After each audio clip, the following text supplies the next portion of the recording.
What's up, guys? It's Keymaker, and I've got a story for you. So, as some of you may know, I've been playing a lot of Dungeons and Dragons on my channel. We've been live streaming the games, but I've played D&D for a while, and I don't think I ever actually sat down and told you guys some of the funny things that have actually happened in that game. In fact, I know I haven't. Also, I'm sure you can see that. Don't worry, I got burned at my other job. I'm a welder. You get burned. It happens. So, anyway, listen. In one of the games that I was playing, my character was a white mage. Cleric. My character was not actually a white mage. I was just portraying one, and my character was actually a necromancer who worshipped Cthulhu. This was actually a game that I played on Roll20.net. It's an online way, and no, they're not paying me to say this, but it's a great way to play D&D. You can play it online with people, and I love it. So, yeah, I was a necromancer. I worshipped Cthulhu. The DM knew that. Nobody else in the party knew it. We had our own little private chat line with the DM, just in case we needed to do anything for ourselves without the party knowing it. But one of the guys that I played with was an MIT graduate, right? And I also think valedictorian. I'm not even sure. But this guy was freaking smart. Now, whenever you create your characters, you gotta roll a d20 or a 20-sided dice to figure out what your character's attributes are going to be. Strength, dexterity, wisdom, intelligence, charisma, all that fun, happy horse shit. Well, when he rolled for his intelligence, he got a 4. And he's like, fuck it, it's gonna be fun. So, he was now, at this point, the village idiot. He walked through every door without checking for traps. He touched all the things. I should also mention, my DM was a bit of a dick as far as, like how he created the story. And essentially what happened in this game was, by level 2, we come across a flute. It's in the forest, and it's glowing. So we obviously know, okay, it's enchanted. So we're just like, alright, DM hasn't exactly been kind of nice to us. So let's just figure out what we want to do with this flute before we even do anything with it, right? Village idiot walks up, picks it up, and goes, I'm taking this to the biggest city and selling it to the highest bidder! And we're just like, oh, Jesus Christ. Alright, can we at least find out what it does? So, he lets us figure it out. And turns out that this thing is a flute that has a 1 in 20 chance of turning the bearer evil and summons demons. I'm thinking, I want that flute.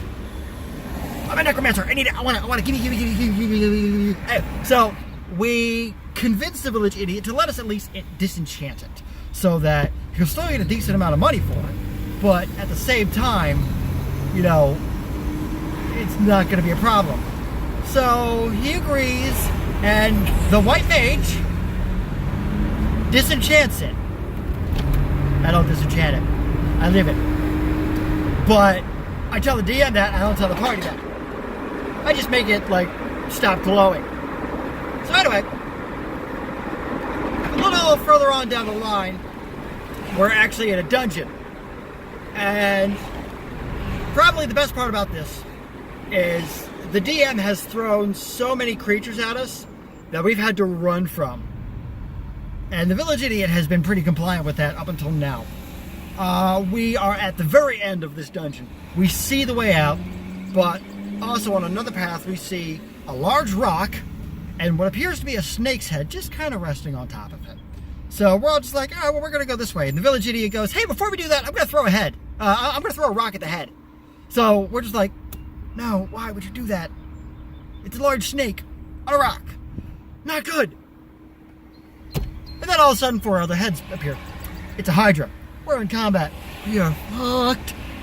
So it gets to the point that we're pretty much about to die, right? Most of us have anywhere between 5 and 10 health, and this thing still has probably 300. So what ends up happening is Village Idiot just goes, I've got a great idea. What? What's your idea? I'm gonna ride it.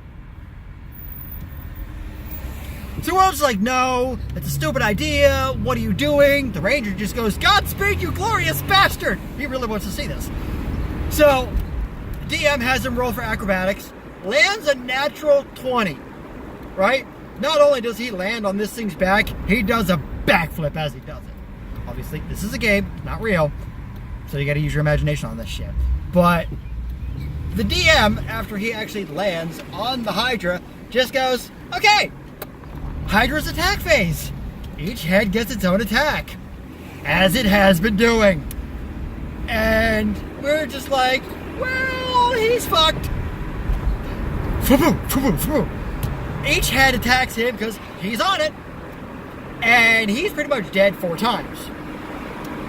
So he's there. He has no save throws left at all. And I quickly message the DM and I say, I know this is a little unorthodox, but I have an inspiration point.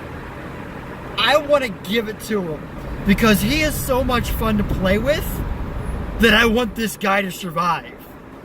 And the DM says, okay, if you want to give me your inspiration point, you got to get to him and you got to inspire him. I'm like, all right, I can do that. So I roll for my athletics because I got to get to him, right? And I get to him. I think I rolled like a 17, but the DM says, you got him. How do you inspire him? And I go, if you die, I'm taking your flute. He was inspired. He failed the save throw. He died anyway. But all in all, that was probably one of the best D&D games I have played in my life. So once again, guys, thank you for listening. I guarantee I'm going to have more stories for you. I'm going to have more D&D. We're still doing it every other Saturday. I might talk to the group and see if we can bump it up to every Saturday, but I make no promises. And got a surprise for you coming up. Yeah, you're going to like it. So I'll talk to you later, guys. Peace.